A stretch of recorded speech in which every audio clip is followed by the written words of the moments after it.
बल्कि इसका असर पूरी दुनिया की सियासत और तेल कारोबार पर दिखाई देने लगा है।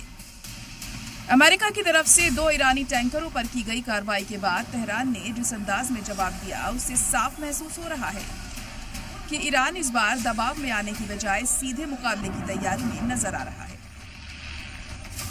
अमेरिकी लड़ाकू जहाज ने उन टैंकरों को रोकने और तबाह करने की कार्रवाई की जिन पर वॉशिंगटन ने पाबंदी तोड़ने का इल्जाम लगाया। लेकिन इसके फौरन बाद ईरानी मीडिया ने दावा किया कि उसकी नेवी ने जवाबी कार्रवाई करते हुए अमेरिकी मफाद को निशाना बनाया।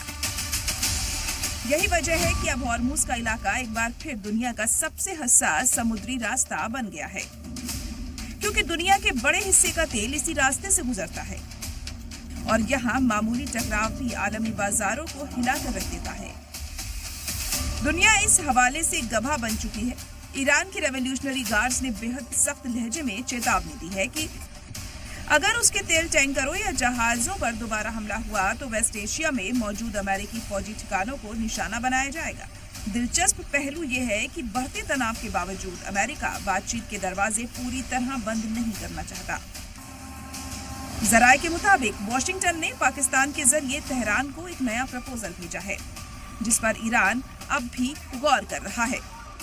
दूसरी तरफ अमेरिकी US secretary of state Marco Rubio ने कतर के पीएम से मुलाकात की। इस बैठक में regional security, Iran America crisis और मुमकिन टकराव को रोकने पर चर्चा हुई।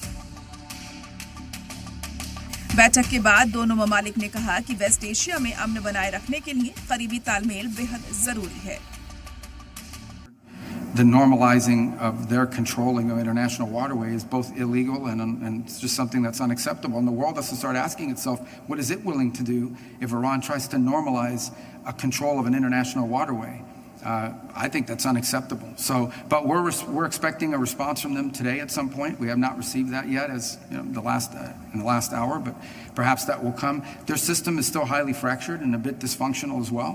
So that may be serving as an impediment. I hope it's a serious offer. I really do.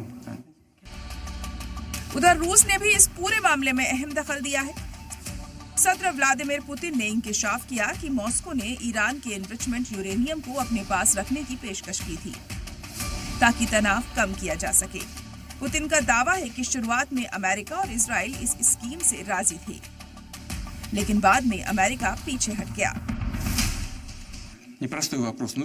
This is a very difficult and complex conflict, and it puts us in a difficult position because we have good relations with Iran and genuinely friendly relations with the countries of the Persian Gulf without any exaggeration, and we continue to stay in contact with both sides.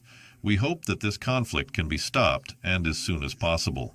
In my view, there are no longer any parties interested in continuing this confrontation. Но нет уже заинтересованных лиц для продолжения этого противостояния.